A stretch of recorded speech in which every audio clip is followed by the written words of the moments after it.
Good morning पिला माने तुम मानक मो संस्कृत एकेडमी चैनल को बहुत बहुत स्वागत। जो मैंने प्रथम करी मो वीडियो देखुच पिला माने दयाकोरी लाइक करिवो एवं वीडियोटी को सांग मानक सहित शेयर करिवो जहाँ द्वारा ए वीडियोर लाभ मध्य से पिला माने भी उठै परिवे एवं सब्सक्राइब करके बेल आइकन में क्लिक करिवो ऑल बटन में क्लिक कर दबो जहाँ द्वारा मो पठाउथुवा वीडियो गुड़िक सर्वप्रथमे तुम पाखरे पहुँची परिवो। आमे पढ़ी नवम श्रेणी संस्कृत बहिर प्रहेलिका विषयटी को पढ़ुले तार प्रहेलिका गुड़ी को पार्ट 1 पार्ट 2 पार्ट 3 रे मेंशन करिछि। आज आमे पार्ट 4 टी देखिबा लास्ट पार्ट जोटा आ चारोटी प्रहेलिका को देखिबा तार ओडिया अनुवाद शब्दार्थ संधि विच्छेद को करिबा। देख पिला माने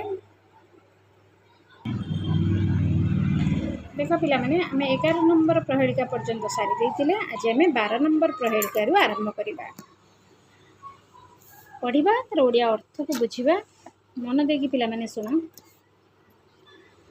गोपालो नैव गोपालः त्रिशूली नैव शंकरः चक्रपाणि स नो विष्णु जो जानाति स पंडितः।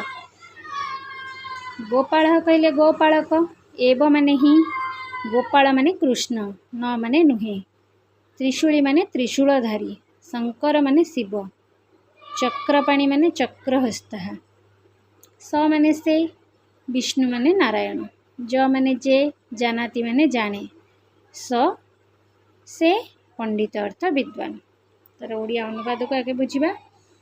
गाई मानंकर पालक बा रक्षक किंतु श्रीकृष्ण नुहे से ये आमको कही गाई मानंकर रक्षक बा पालक अटे किंतु से श्रीकृष्ण नुहे त्रिशूल को धारण करिसेंती हेले से शिव नुहे यहंक हाथ रे चक्र अच्छी किंतु भगवान विष्णु नुहंती जे जाने से पंडित से किए से होची हमर प्रहेलिकार अर्थ होची से होची वृषभ गोपाल गाई मानंकर पालक रक्षक किंतु से श्रीकृष्ण नुहे त्रिशूल को धारण करिसेंती हेले से शिव नुहे यहंक हाथ रे चक्र अच्छी किंतु भगवान विष्णु नुहंती से होचंती वृषभ।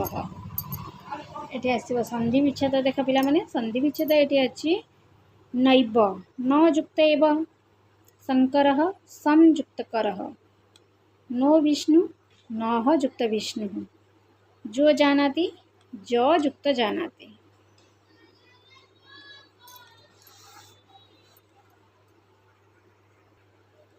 ये आउ थे तार अन्वय को देखीदबा।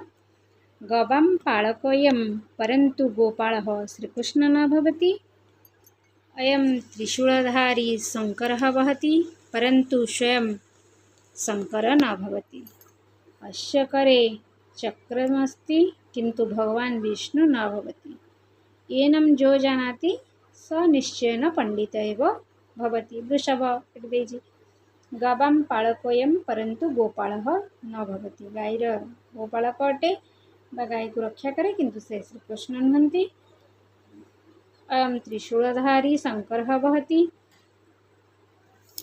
परंतु स्वयं शंकरः न भवति त्रिशूल को धारण करिसेंती हेले से शिव नुहंती अस्य करे एहार हातरे चक्रमस्ति किंतु भगवान विष्णु न भवति एहार हातरे चक्र अच्छी हेले किंतु से भगवान विष्णु नुहंती एनम जो जानाति स पंडितः भवति। ए विषय रे जी जानिथबो से पंडित अटे कि से ना वृषभ बोली देइछि एटी हमर 13 नंबर श्लोक। युधिष्ठिरसी जा कन्या नकुलेन विवाहिता पूजिता सहदेवन सा कन्या वरदास्तु मे। अर्थ बुझिबा। युधिष्ठिरस्य बा हिमालयर जा माने जे कन्या माने पुत्री नकुलेन माने शिवंक द्वारा विवाहिता माने विवाह करिसेंती देवेन सह देवता मानंक सहित पूजिता माने पूजा पाती सा माने से मे माने मोर वरदा माने वर प्रदायिनी अस्तु माने हुअन्तु। रो ओडिया अन्वय को देखिबा। संधि विच्छेद एटी देखीदबा।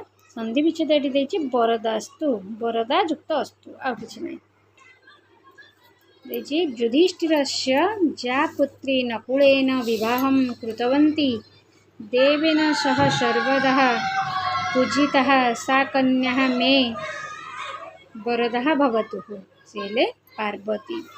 आर ओडिया अर्थ को बुझिबा। हिमालयर जे पुत्री, हिमालयर युधिष्ठिर से कहले हिमालयर जे पुत्री शिवंक द्वारा विवाहित, देवतांक सह सर्वदा पूजिता, देवेन सह पूजिता, देवतांक सह पूजा पाती, सा कन्या मे वरदा भवतु, से कन्या मोर वर प्रदायिनी हुअन्तु। से किए ना पार्वती। हत हनुमत राम सीता हर्षमुपागतः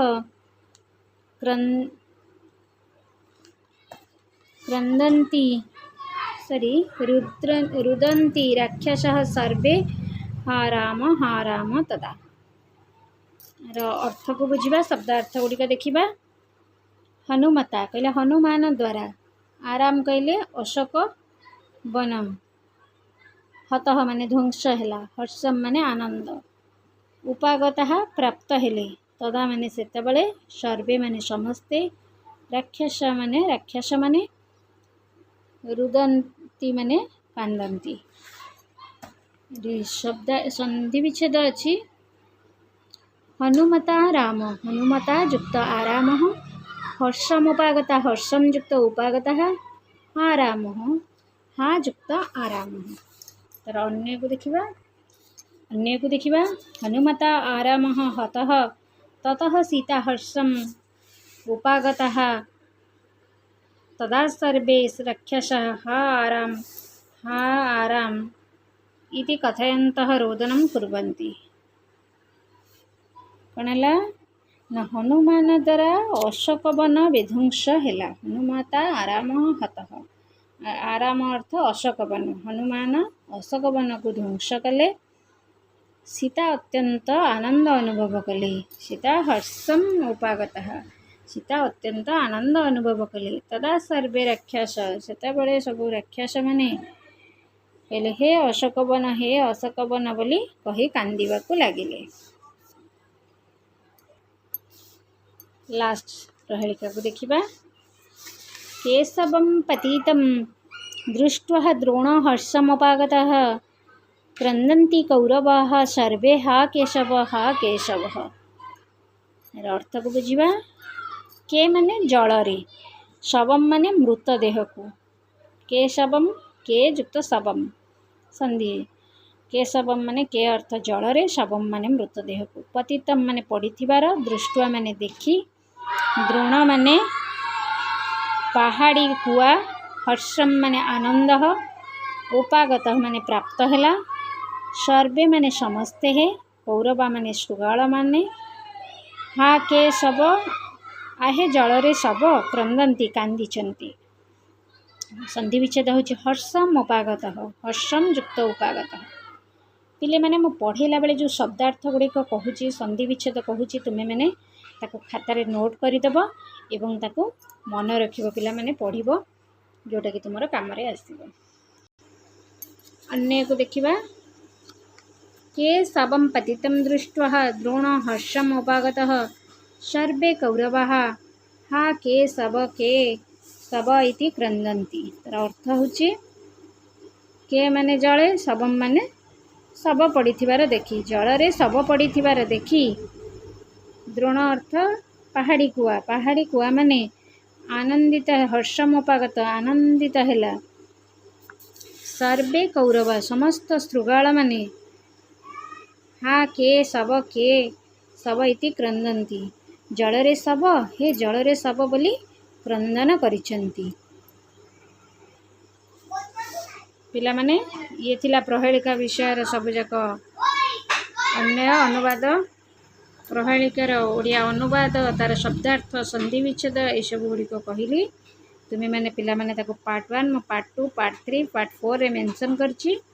तुम्हें मैंने ताको गोटे गोटे करी देखिबो एवं तार शब्दार्थ संधि विच्छेद गुड़िक नोट करदेव, जहाँ तुम पढ़ारे काम रे आसीबो। आशा करुच्ची भिडियोटी तुम मानक पिला माने भल लागिथिबो।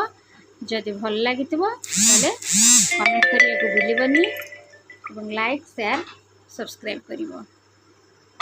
आज पई एतिकी, धन्यवाद पिला माने।